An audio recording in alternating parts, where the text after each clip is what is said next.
Well, welcome back, everybody, for another episode of Coping. Kathy and I are happy to be here with you guys today. Yes, so welcome everyone. Last episode, we talked about grief in the four parts of ourselves: our body, our heart, our mind, and our spirit. That's right. And in our quest for wholeness and reintegration, we begin coping with our loss in one of two main ways. And that's what we want to talk about today. That sounds really interesting. I'm really eager to hear more. Let's get started.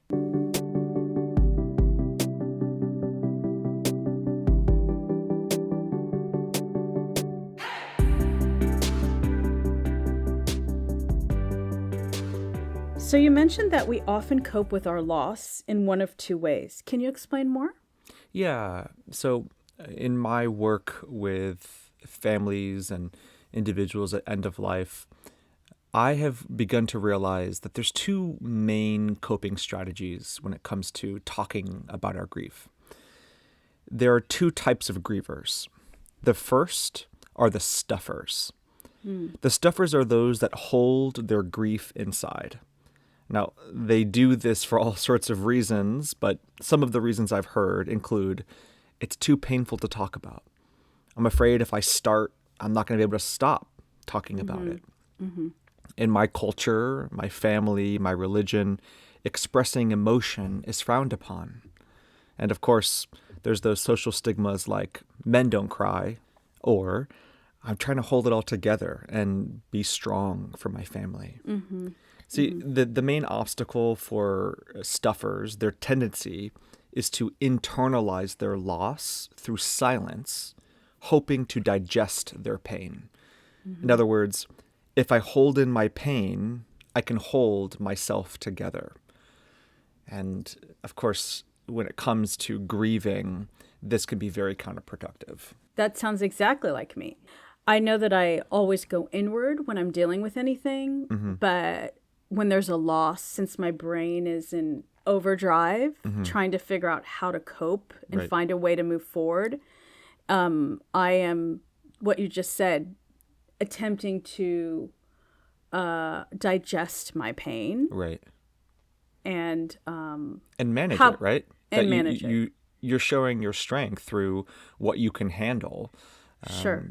But the challenge with that is that grief needs to be processed. So would you say that you're a stuffer too? Oh, that's a good question. Yeah, and actually, I am not a stuffer. I'm the other kind of griever. So the second kind of griever are the sharers, right? So you're a stuffer, but I'm actually a sharer. So the sharer expresses their grief any chance that they can get. And they do this for all sorts of reasons. But some of the most common reasons, or the ones that I've experienced myself or I've heard, are I'm being vulnerable and authentic. That's why I'm talking about my grief. Or I don't want to be superficial. That's why I talk about the hard things. Or I like connecting with people. We should all talk about this stuff more often. Or sharing my story makes me feel less alone. You see, the main obstacle and tendency for sharers is to externalize their loss through story, hoping to diffuse the pain. In other words, if I get my pain out, I can get back to myself. So where you see the main tendency of stuffers is to utilize silence and hoping that they can digest the pain, it's the sharer who tries to externalize their loss through story, hoping to diffuse the pain. What we need to move away from is the silence or the story, move away from trying to digest or diffuse, and try to rethink about how we can process our grief. Right, but what I don't understand, the question is, what's wrong with sharing your story? Isn't that what the whole goal would be? That's a great question. There's nothing wrong with sharing your story, but we all know those people who share the same story over and over and over again, especially as it's related to somebody that they've lost, or something that they've lost, or a change that's happened in their life. We refer to these people as being story stuck. I think we've all been there in our lives, though there may be something in our life right now that we're story stuck in. And what happens is that we're telling the story again and again, feeling the emotions, the highs and lows of the experience, but not processing the underlying pain and the trauma that that story caused in our lives and the identity shift that's come from that loss. And so it really requires, whenever you're getting into story stuckness, it usually requires some type of professional help, so that somebody who's trained in processing that story to help really break it down and get you to that meaning making in order to find a way forward through it. Okay, so that makes sense. So for the sharers, story stuck is the issue. But for stuffers like me, Right. how do I break my cycle? Is there something that I can work on? Yeah, so I think it's really just about building a practice of externalizing that pain. And a few simple ways to do that is through journaling. Oftentimes, the stuffers are naturally introverted. And so journaling is a practice that doesn't feel so daunting and overwhelming to talk about your feelings. You get to process through writing. I think also stuffers can practice externalizing that loss through sharing with a trusted friend, inviting them to coffee or a phone call, just to say, hey, I want to share this thing going on with you. I just need you to listen. I'm not asking for advice or for help. I just want to take some time to share with you what's on my heart today. And I'm not even sure exactly what I'm feeling or how I'm doing. I just want to tell you what's on my mind and have a space to do that. And I know that you're a safe person who could hold that space with me. So I think whether with a trusted friend or in a journal, or if you feel like you've attempted those two things and you're still feeling a little bit stuck or feeling silent, reaching out for some therapeutic help might also be wise as well. Wow, that's really helpful. And so just to clarify, what are the two main ways of processing again? The two tendencies of grief really are the stuffing and the sharing.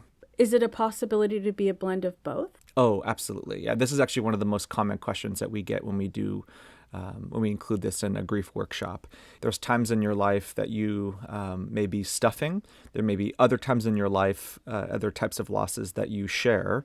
And there may even be some spaces in your life that you feel comfortable sharing, and other spaces where you decide to stuff. And that's natural. That's helpful. And so remind me, what is the practice I can use as a stuffer? So as a stuffer, the tendency is to internalize. And so the practice is to externalize. So what you want to try to do is get the story out. And you can do that through journaling, talking with a trusted friend, or speaking to a therapist or a counselor, somebody who can walk you through that story. And then for sharers like you? So for folks like me, we must seek ways to focus on our pain rather than the story, so that we might begin to process the loss. So sharers can also utilize journaling, and instead of journaling the story, we can hone in on the pain, hone in on the loss, hone in on the change that's occurring.